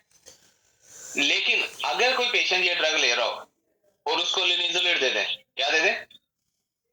लिनिजोलिड दे दें, एंटीबायोटिक दे दें, तो क्या होगा? तो होगा ये कि पेशेंट का लिनिजोलिड भी आके किस नाम को इनहिबिट करती है? Monoamine oxidase. माओ का मतलब यही है ना, मोनोअमाइन ऑक्सीडेज। तो अगर कोई पेशेंट माओ इनहिबिटर ले रहा हो और उसको आप साथ ही एंटीबायोटिक दे दो, उसका सेरोटोनिन डबल हो जाना है। Yes sir. तो क्या होगा? माओ इनहिबिटर्स के साथ लिनिजोलिड आपने अवॉइड करनी है, क्योंकि आपका बढ़ जाएगा बहुत ज्यादा क्या, सेरोटोनिन। तो इसकी वजह से पेशेंट को क्या हो सकता है? कौन सा सिंड्रोम? Serotonin syndrome. पेशेंट को क्या डेवलप हो सकता है? Serotonin syndrome. तो क्या माओ इनहिबिटर्स के साथ कौन सी एंटीबायोटिक अवॉइड करनी है? जल्दी ना दस दो। लेनिजोलेट नहीं लेनी। लेनिजोलेट अवॉइड करनी है। सेरोटोनिन सिंड्रोम के सिम्टम लिखवा दूं साथ ही? Yes sir. अच्छा आज देखो, आज मैं फ्री हूं ना, तो आज मुझे पढ़ाने का मजा आ रहा है, अदरवाइज मैं भगा ही रहा था।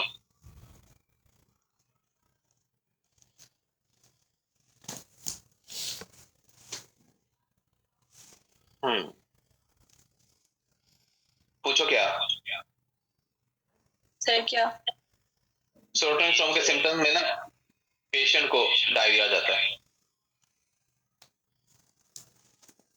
हो गया? आगे करिए। जी सर। वीजिंग, छाती में से सीटियों की आवाजें आती हैं, दमे वाले सिम्टम। यस। मुंह लाल, क्या हो जाता है? फुल लाल। Facial flushing. Facial flushing, facial flushing. मुंह ऐसे हो जाता है जैसे बंदा। अच्छा उसके बाद पेशेंट को ये जो रिफ्लेक्सेस हैं, अक्सर आपने देखा हम ये थोड़े मारते हैं, मारना देना कैसे जा, डीप टेंडन फ्लेक्सेस ये हम चेक करते हैं। ये गोटे छोटे पे हैमर लगा चेक, रिफ्लेक्सेस चेक कर रहे होते हैं ना। जी सर। ये रिफ्लेक्सेस ज्यादा हो जाते हैं, हाइपर रिफ्लेक्सिया। क्या हो जाता है? हाइपर रिफ्लेक्सिया, या आप इसको ये कह सकते हैं दूसरे लफ्जों में ब्रिस्क रिफ्लेक्सेस। क्या हो जाते हैं? ब्रिस्क रिफ्लेक्सेस हो जाते हैं। अच्छा, और साथ में फीवर हो जाता है पेशेंट का। जल्दी से बताओ, मैंने सेरोटोनिन क्या सिम्टम बताया? Sir diarrhoea, wheezing, facial flushing, deep reflexes, brisk reflexes and fever. पूछो क्या? सर क्या? जी सर। न्यूरोलेप्टिक मैलिग्नेंट सिंड्रोम के अंदर भी यही सिम्टम होते हैं, वो हम अभी पढ़ नहीं रहे, अभी मैं बस आपको बता रहा हूँ, इससे मिलते जुलते होते हैं। न्यूरोलेप्टिक जी ब्रो, मैलिग्नेंट सिंड्रोम। ये भी मैं बता नहीं रहा। सेरोटोनिन सिंड्रोम और न्यूरोलेप्टिक मैलिग्नेंट सिंड्रोम आपस एक दूसरे से मिलते हैं सर। अभी मैं पढ़ा नहीं रहा, सिर्फ एक चीज आपको डिफरेंशिएट करेगी, रिफ्लेक्सेस किसमें ज्यादा होते हैं, अगर आपको ना समझ आ रही हो पेपर में। Serotonin syndrome. ये आपका सबसे फेवरेट पॉइंट है। न्यूरोलेप्टिक मैलिग्नेंट सिंड्रोम और सेरोटोनिन सिंड्रोम को दोनों में डिफरेंशिएट करने में रिफ्लेक्सेस जिसमें ज्यादा लिख दी है ना, आंसर बदल जाएगा। समझ के बात? जी सर। ये सबसे इंपॉर्टेंट पॉइंट है। अगर रिफ्लेक्सेस तेज आ गए ना, ये समझो सेरोटोनिन है, तो न्यूरोलेप्टिक नहीं है। तो सर अभी हम नए कटी कटा यहाँ पे नहीं खोलते, तो मुझे जल्दी से बता दो, तो लेनिजोलेट एंटीबायोटिक के साथ किस चीज का इंटरेक्शन याद रखना है? ड्रग, इसे कहते हैं ड्रग इंटरेक्शन। लेनिजोलेट कौन से ड्रग के साथ इंटरेक्ट करती है? सर माओ इनहिबिटर के साथ। तो इसलिए माओ इनहिबिटर दे रहे हो, तो लेनिजोलेट अगर दोगे तो क्या डेवलप हो जाएगा? Serotonin syndrome. सेरोटोनिन सिंड्रोम, क्योंकि सेरोटोनिन माओ इनहिबिटर्स का काम भी जो है वो सेरोटोनिन को बढ़ाना है, सेरोटोनिन बढ़ाएगी। तो सेरोटोनिन सिंड्रोम के सिम्टम क्या होंगे? Diarrhoea, wheezing, facial flushing, brisk reflexes and fever. तो how you will differentiate this is serotonin और neuroleptic malignant syndrome? Sir reflexes से, अगर ब्रिस्क रिफ्लेक्सेस होंगे तो सेरोटोनिन सिंड्रोम है, और अगर नहीं होंगे तो neuroleptic malignant syndrome. Sometime वो ब्रिस्क रिफ्लेक्सेस भी नहीं लिखता, हाइपर रिफ्लेक्सिया भी नहीं लिखता, सम टाइम एक और वर्ड भी लिख सकता है। क्या लिख सकता है भला? सर क्या? पूछो क्या? 3 प्लस सर जी क्या लिखे हो सकते हैं? कैसे लिख सकते हैं? 3 प्लस टी प्लस रिफ्लेक्सेस। क्योंकि नॉर्मली रिफ्लेक्सेस होते हैं 2। नॉर्मल रिफ्लेक्सेस कौन से होते हैं? 2। ये देखो, नॉर्मल रिफ्लेक्सेस एवरेज होते हैं ना, उसे कहते हैं 2 प्लस, ग्रेड 2 प्लस के रिफ्लेक्सेस होते हैं। अगर रिफ्लेक्सेस कम हो जाए तो वो 0 की तरफ जाएंगे, अगर 3 हो 4 हो, जैसे जैसे नंबर बढ़ेंगे इसका मतलब रिफ्लेक्सेस ज्यादा हो गए हैं, हाइपर रिफ्लेक्सिया। नॉर्मल रिफ्लेक्सेस क्या होते हैं? Sir 2 plus. 2 प्लस। अगर 3 प्लस लिखा हो, 4 प्लस लिखा हो, इसका मतलब यह है कि आपको सेरोटोनिन सिंड्रोम की बात कर रहा है। Yes sir. करो। जी सर। जी सर। एक गिनूंगा मैं, क्या गिनूंगा? एक। और आपने आपसे जो मैं क्वेश्चन पूछूंगा, अगर आपने आंसर बता दिया तो 500 रुपया इनाम, 1000 रुपया इनाम। क्या इनाम? जी सर। 1000 रुपया इनाम। स्रोटोनिल सिंड्रोम की ड्रग और चॉइस क्या है? बेंजोडायज़ेपिन। आपने नहीं बताया। सर आपने टाइम दिया क्या? तो मैंने कहा था 1 सेकंड। सर आपने 1 सेकंड को पहले बोल दिया। सर आप नैनो सेकंड में बोल गए। राइयों की जेब से पैसे निकलवाना आसान है? नो नहीं सर। नो सर, मेरा पीछे वाला 500 पेंडिंग पे है। आपने राइयों की जेब से अगर 1000 रुपया निकलवा लिया तो फिर हम राई कहाँ के हुए? सर राई ही निकलवा सकते शेख हैं। ऐसे बदनाम है। यस, तो राइयों की जेब से पैसा निकलवाना इज जस्ट लाइक ऊंट को रक्षा में बैठाना। चलिए जी, तो शेख ऐसे बदनाम है बेचारे। नहीं शेख मेरा यहाँ पे मुंह ना खुलवाएं। शेख जो है ना, टूटी सी पैंट शर्ट पहन सर के, मैं अपनी बात वापस लेती हूँ सर, मैं अपनी बात वापस लेती हूँ। शेख टूटी सी पैंट शर्ट पहन के दूसरों से उधार सर लेके मैं अपनी बिजनेस बात करते थे। वापस लेती हूँ सर।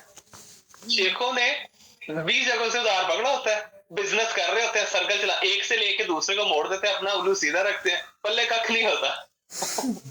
सर जी नहीं, ऐसी बात नहीं है। चले नहीं, आपको किसने कहा संदल आए? सर आपने मुकद्दस को भी तो सेंड किए थे। मैंने और भी अहमद को भी सेंड किया था। सर मुकद्दस भी अराई है ना, तो आपसे अराई निकलवा सकते हैं। हाँ ये नहीं अहमद को भी सेंड किए थे। अहमद मुझे सुबह दोपहर शाम, सर जी मेरा 500, मैंने अहमद को तो फिर तरस खा के दे दिया था। सर जी आप बोला ही नहीं था उस दिन, मैंने 2 बार बोला था, आप भूल गए थे। मेरा 500 उधर ही है फिर। ओहो सो स्वीट। आगे लिखो। तो अगर किसी को स्रोटोनिल सिंड्रोम हो जाए तो आप क्या दोगे? बेंजोडायज़ेपिन।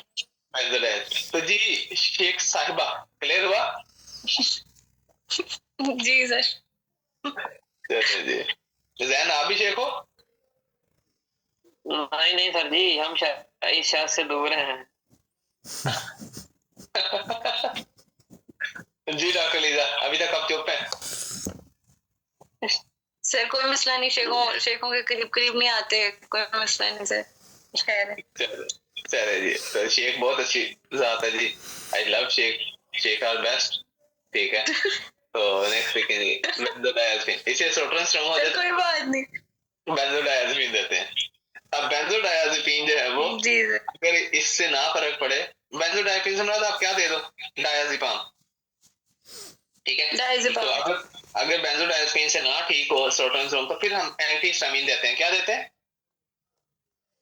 एंटीहिस्टामिन। साइप्रोहेप्टेडिन। देख लो, साइप्रोहेप्टेडिन, CYPRO, साइप्रोहेप्टेडिन, ये एंटीहिस्टामिन ड्रग है ना, लेकिन ये स्रोटोनिल सिंड्रोम में देते हैं। डॉक्टर लीजा जो अभी तक पढ़ा रिवाइज करें, उसके बाद आगे कंटिन्यू करते हैं। अभी छुट्टी नहीं है, आज हम आगे है जी हमारी antibiotics, macrolides. Doctor Lisa microphone on करें। जी सर ऑन है। जितनी भी हमने एंटीबायोटिक्स पढ़ी है सिर्फ उनके नाम बोलने हैं। पेनिसिलिन ग्रुप में कौन कौन सी एंटीबायोटिक है, बस नाम शुरू से अब तक बस नाम बोलने हैं, नथिंग एल्स। जी सर। सर एक सेकंड। आप लोगों को नाम याद हो जाए ना, ये बार बार रिवाइज करके होने।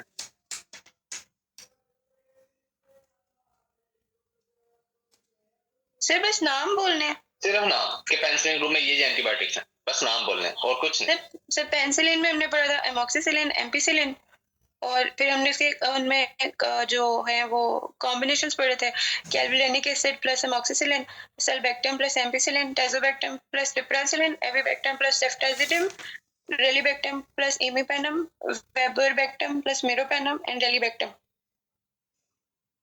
सर उसके बाद हमने, मुझे तो फिक्की सी लग रही है। जी प्लीज माइक्रोफोन ऑफ कर लें, अगर कोई चीज स्पीक किया तो उसमें मीठा डाल लें। प्लीज माइक्रोफोन ऑफ कर लें।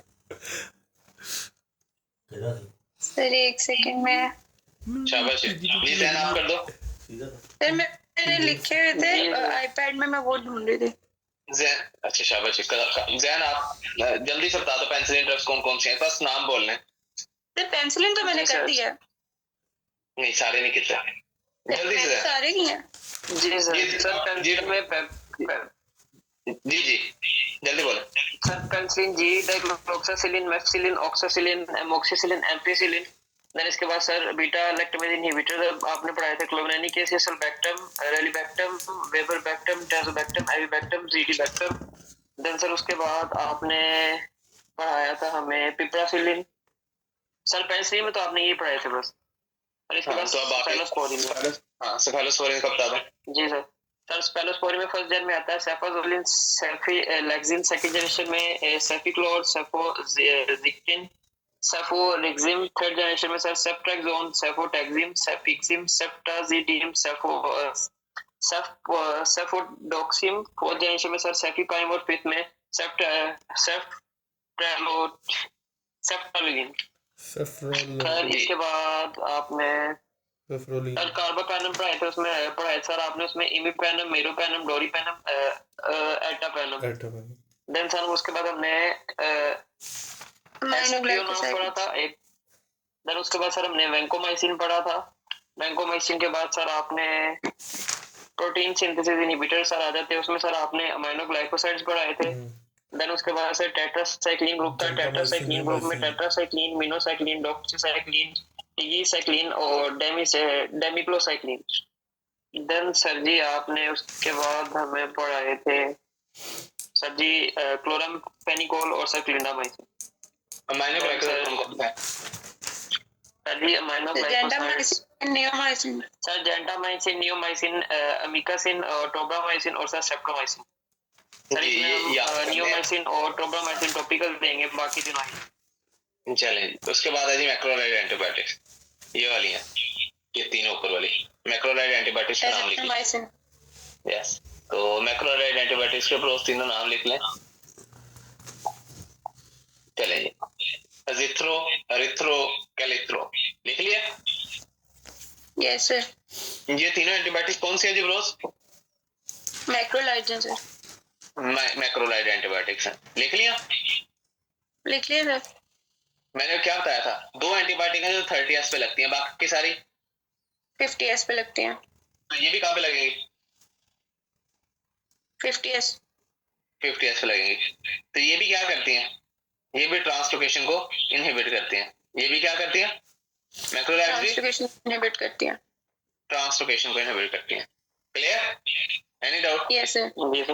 यूज नो लिखें, सर। यूज लिखें, यही तो यूज है। कौन सा निमोनिया में यूज होती हैं? एटिपिकल निमोनिया में। एटिपिकल निमोनिया जिसमें क्या होता है, सिम्टम क्या होते हैं एटिपिकल निमोनिया के?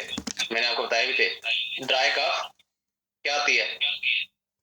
Dry cough, low grade fever, low grade fever, pen नहीं होती, low grade fever, no chest pain और स्लो ऑनसेट और निमोनिया होता है स्लो ऑनसेट।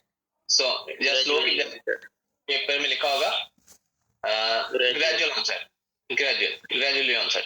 मतलब निमोनिया स्टार्ट होता है, पेट में हल्की हल्की कफ होती है, कुछ छाती में दर्द नहीं होती और हल्का फुल्का बुखार होता है। दिस इज कॉल्ड लिवरोस एटिपिकल निमोनिया। एटिपिकल निमोनिया ज्यादा किन लोगों में होता है? यंग लोगों में होता है। यंग हॉस्टल्स में रहने वाले लोग, लंबड़वान, मिलिट्री पर्सन। मैं तेना आज तक नहीं होने क्या? अच्छा लंबड़वान, तो उसके बाद हमारे हॉस्टल्स में रहने वाले लोग, देन हमारे पास आ जाते हैं जी आपके ब्रोज अल्लाह भला करे अपना शेल्टर्स में रहने वाले लोग, ठीक है? तो जी ब्रोज, ये सारे लोगों को निमोनिया जो होता है वो ज्यादातर कौन सा होता है? Atypical pneumonia. Atypical pneumonia. Atypical pneumonia की मोस्ट कॉमन काज क्या होती है? माइकोप्लाज्मा। इसीलिए माइकोप्लाज्मा नोनी बैक्टीरिया, इसीलिए ब्रोज एटिपिकल निमोनिया की ड्रग हो चाहे मैक्रोलाइड्स। मैक्रोलाइड्स। लेकिन एटिपिकल निमोनिया में ये भी दे सकते हैं, लेवोफ्लॉक्सासिन। ये भी हम आगे पढ़ेंगे। लेकिन avoid levofloxacin in old patient. Patient. Old age में लेवोफ्लॉक्सासिन नहीं देनी। क्यों? क्योंकि ओल्ड एज में पेशेंट पहले क्या होता है,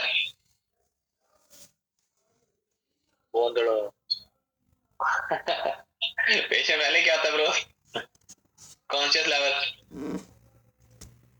अल्टर्ड होता है सर। पहले पेशेंट ओल्ड एज में बाबा जी हिले होते हैं, बाबा जी को पहले समझ नहीं आ रही थी कि मेरे साथ हो क्या रहा है, तो ओल्ड एज में कॉन्शियस लेवल ऑलरेडी क्या होता है, ऑल्टर्ड होता है। ऑल्टर्ड होता है। तो ये लेवोफ्लॉक्स, इसलिए कोशिश करें कि अगर किसी को एटिपिकल निमोनिया में ड्रग देनी है और लेवो ही देनी है तो यंग लोगों को दें। क्लियर? ओल्ड एज में लेवो प्रोवाइड करो। तो जहाँ पे मैक्रोलाइड्स एटिपिकल निमोनिया में आते हैं वहां पे साथ लेवो भी दे सकते हो, मतलब मैक्रोलाइड्स की जगह लेवो दे सकते हो, लेकिन अवॉइड लेवो in old age specially. But अगर कोई फर्स्ट लाइन पूछ ले for atypical pneumonia, go for macrolides. Clear? Macrolides. उसके बाद एक डिजीज पड़ी पर्टुसस। जी सर, वूपिंग कफ। पर्टुसस की ड्रग शायद क्या थी, एरिथ्रोमाइसिन। एरिथ्रोमाइसिन। समझदार हो लोग। हमारे पाकिस्तान में टाइफाइड फीवर आजकल किससे ठीक हो रहा है, एमीपेनम और मेरोपेनम। इतनी जल्दी ना बोलो,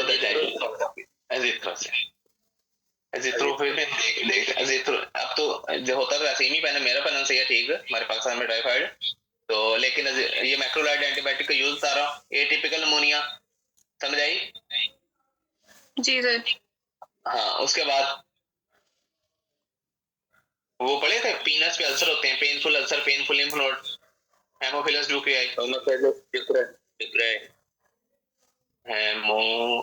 हेमोफिलस ड्यूक्रियाई। ये बैक्टीरिया था ना, ये डिजीज कौन सी काज करता था, ये बैक्टीरिया ये बैक्टीरिया था, ये बैक्टीरिया था और ये डिजीज का नाम था ये चंक्राइड। ठीक है, इसमें क्या होता है, पीनस पे अल्सर होता है और साथ lymph node, inguinal lymph node, वो भी उनकी भी पेन होती है। तो painful ulcer plus painful inguinal lymph node, दोनों चीजें पेनफुल। जो अल्सर होंगे पीनस पे वो भी पेनफुल, और जो लिम्फ नोड होंगे इंग्वाइनल वो भी पेनफुल। तो painful ulcer, painful lymph node disease का कैंक्रोइड्स, काज बाय हेमोफिलस ड्यूक्रियाई। इसकी ड्रग टेस्ट क्या लिखवाई थी मैंने, एजिथ्रोमाइसिन। याद आ रही है ना चीजें? जी सर। उसके बाद अगली इंपॉर्टेंट बात, अगर आपको और थोड़ा सा याद कराऊं, पूछो क्या क्या सर?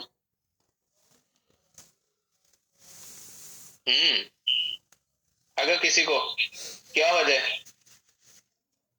साइनोसाइटिस और उसको क्या हो, किस चीज से एलर्जी हो, पेनिसिलिन से एलर्जी हो, तो उन लोगों को क्या दे सकते हैं साइनोसाइटिस के लिए, एरिथ्रोमाइसिन। एरिथ्रोमाइसिन। प्रेगनेंसी में 37 वीक में वजाइना से सैंपल लेते हैं, लैक्टेशिया बैक्टीरिया का, लैक्टेशिया बैक्टीरिया का 37 वीक में फीमेल की वजाइना से सैंपल लेते हैं, कौन से बैक्टीरिया के लिए, जीबीएस लैक्टेशिया। फीमेल की वजाइना से सैंपल लेते हैं जीबीएस बैक्टीरिया के लिए, कल्चर करते हैं ना। तो अगर 37 वीक में फीमेल को वजाइना में कौन सा बैक्टीरिया मिल जाए, जीबीएस, बोल दो यार। जी सर। तो 37 वीक में अगर फीमेल का वजाइना का कल्चर पॉजिटिव आ गया 37 वीक में जीबीएस बैक्टीरिया का, तो वैसे तो इसकी ड्रग शायद क्या होती है, पेनिसिलिन। पेनिसिलिन। लेकिन अगर फीमेल पेनिसिलिन एलर्जी को तो क्या दे सकते हैं, एरिथ्रोमाइसिन। ये सवाल आने हैं पेपरों में, याद रखना। उसके बाद अल्लाह थोड़ा भला करे, प्लेग डिजीज बड़ी थी नहीं, यस सर, स्ट्रेप्टोमाइसिन थी। अच्छा, उसके बाद जी सर कंजक्टिवाइटिस में, हाँ very good, thank you bro, you really lovely bro. बच्चा पैदा होते साथ ही उसकी आंखों में क्या डाल दी जाती है? एरिथ्रोमाइसिन। गोली का ऑइंटमेंट? तो ऑइंटमेंट्स हाँ जी, गोली ना पी का पा दो। तो बच्चा पैदा होते साथ ही उसकी आंखों में क्या डाली जाती है? Macrolides ointment. Erythromycin ointment. Macrolide की बहुत सारी होनी है डॉक्टर लीजा। जी sir, sorry sir, erythromycin. Erythromycin, yes जी। तो उसके अलावा एक और मैं आपको बताता हूँ, पूछो क्या? पूछ लो क्या? जी सर।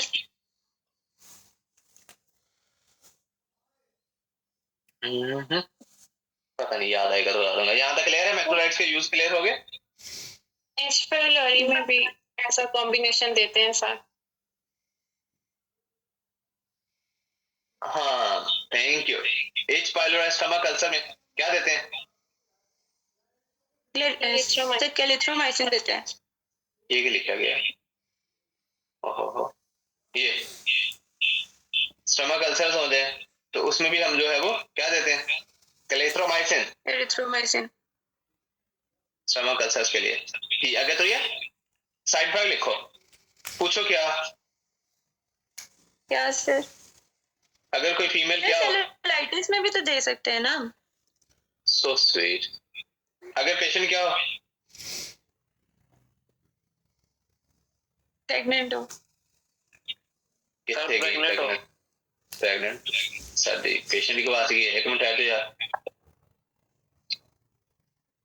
अगर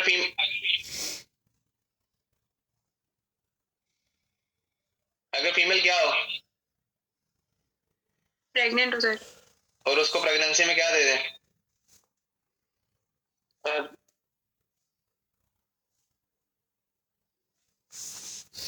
मैक्रोलाइड दे दें। तो जो बच्चा होगा ना पैदा, जी सर, उसके जो स्टमक के आगे एक पाइलोरिक स्फिंक्टर होता है। जी सर। वो मोटा हो जाता है। Pyloric sphincter. बच्चा पैदा होता है, पाइलोरिक स्फिंक्टर, पाइलोरिक स्टेनोसिस के साथ। तो प्रेगनेंसी में अगर आप मैक्रोलाइड्स देते हो, वैसे सेफ है प्रेगनेंसी में मैक्रोलाइड्स? सेफ है सर, सेफ है। अगर प्रेगनेंसी में आप मैक्रोलाइड्स देते हो तो बच्चा जो पैदा होगा उसको क्या हो सकती है? पाइलोरिक उसको क्या हो सकती है? पाइलोरिक स्टेनोसिस हो सकता है। This is one of the most favourite question of exam, specially erythromycin से। इसीलिए पाइलोरिक स्टेनोसिस हो सकती है अगर मां प्रेगनेंसी में एरिथ्रोमाइसिन खाए। क्लियर? ये हमने ये देखो, ये स्टमक के आगे वाला पार्ट होता है ना पाइलोरिक, ये देखते हैं पाइलोरिक स्टेनोसिस। मसल्स बहुत थिक हो गए हैं, जो पाइलोरिक कैनाल है वो नैरो डाउन हो गया, तो पाइलोरिक स्टेनोसिस हो जाती है। क्लियर? जी सर। उसके बाद एरिथ्रोमाइसिन, कौन सी ड्रग? एरिथ्रोमाइसिन। एरिथ्रोमाइसिन ये इंटेस्टाइन के सेप्टर्स होते हैं, मोटिलियन सेप्टर्स। कौन से सेप्टर्स? मोटिलियन सेप्टर्स। ये उन पे जाके लगती है और इंटेस्टाइन की क्या बढ़ जाती है? और क्या आ जाता है? इसलिए मैक्रोलाइड एंटीबायोटिक खाने के बाद पेट में गुड़ू गुड़ू हो जाता है स्टार्ट। क्या स्टार्ट हो जाता है? गुड़ू गुड़ू। ये मैंने बोलना ब्रो, आप वो हो डायरिया। जी सर। तो एरिथ्रोमाइसिन खाने से इंटेस्टाइन के कौन से सेप्टर स्टार्ट होंगे? Sir motilin receptors. और इंटेस्टाइन में क्या स्टार्ट हो जाएगा? सर जी डायरिया। मोटिलिटी बढ़ जाएगी, डायरिया हो जाएगा। जैन हमेशा उस्ताद को फॉलो करते हैं। जैन क्या स्टार्ट हो जाएगा? Sorry sir motility. सर दोबारा बोलिएगा। गुड़ू गुड़ू। सर गुड़ू इंटेस्टाइन में गुड़ू गुड़ू स्टार्ट हो जाएगा, पोटियां लग जाएंगी, डायरिया हो जाता है। इसलिए इंटेस्टाइन की मैक्रोलाइड खाने से इंटेस्टाइन की मोटिलिटी बढ़ जाती है। जी सर। और अगर मुझे जिंदगी में किसी ड्रग से नफरत है ना तो मुझे क्लेथ्रोमाइसिन से। I hate it. अच्छा, इतना गंदा मुंह का टेस्ट होता है ना फालतू। नेक्स्ट, और ये ड्रग्स पता क्या करती हैं? पूछो क्या? जी सर। क्या सर? हार्ट में पढ़ा था QT इंटरवल पर लॉन्ग हो जाता है। Yes sir. Yes sir. QT interval normally female में 450 मिली सेकेंड का होता है, मेल में 430 मिली सेकेंड का होता है। क्यूटी इंटरवल को क्या करती है मैक्रोलाइट्स? प्रोलॉन्ग कर देती है। इसलिए मैक्रोलाइट्स खाने से क्या हो सकता है? एरिथमिया हो सकता है।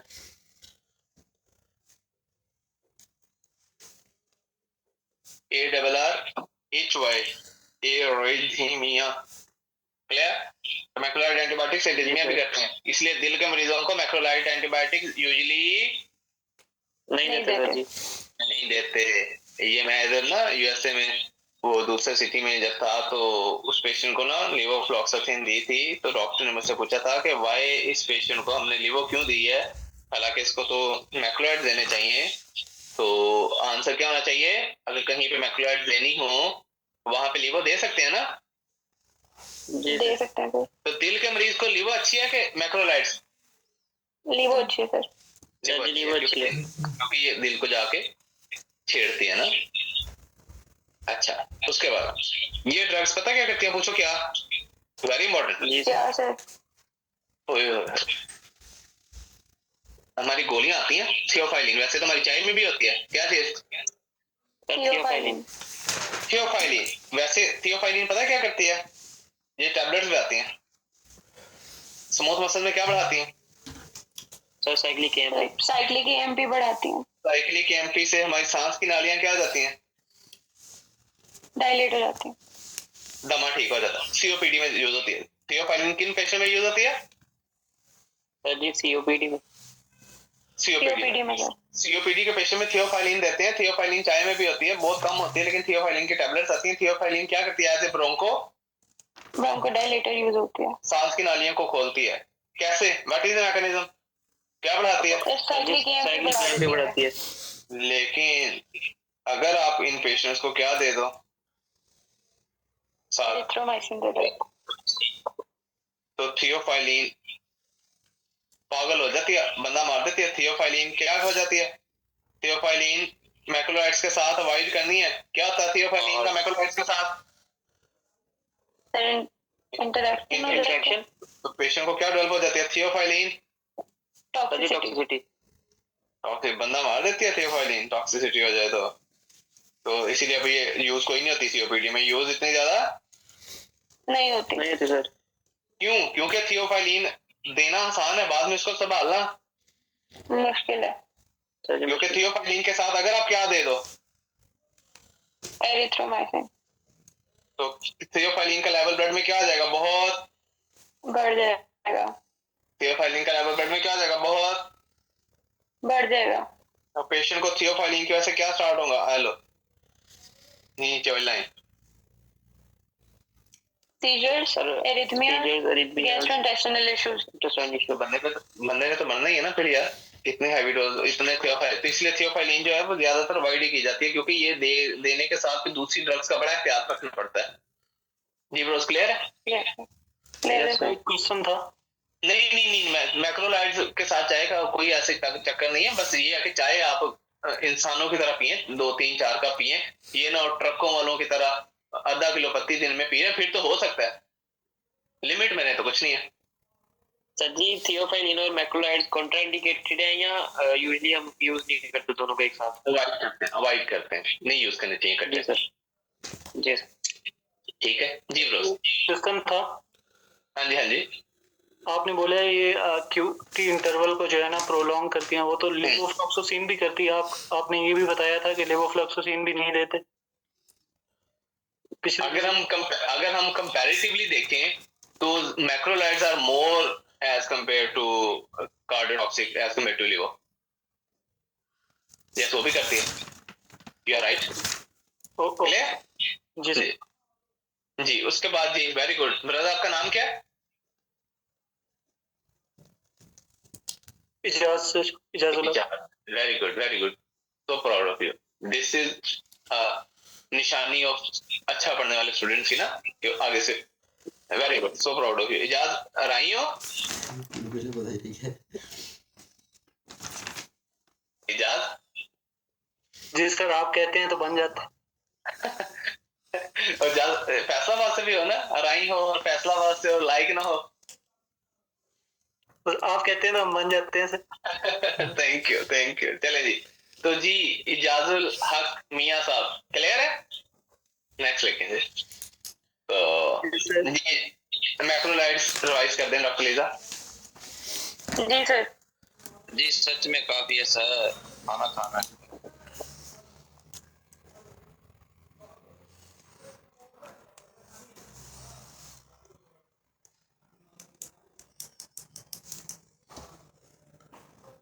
जी ब्रो स्टार्ट करें जी अगली। सर जी बहुत है सर जी याद भी करना है, बहुत है सर। कितनी एंटीबायोटिक की आज? याद भी करना है सर।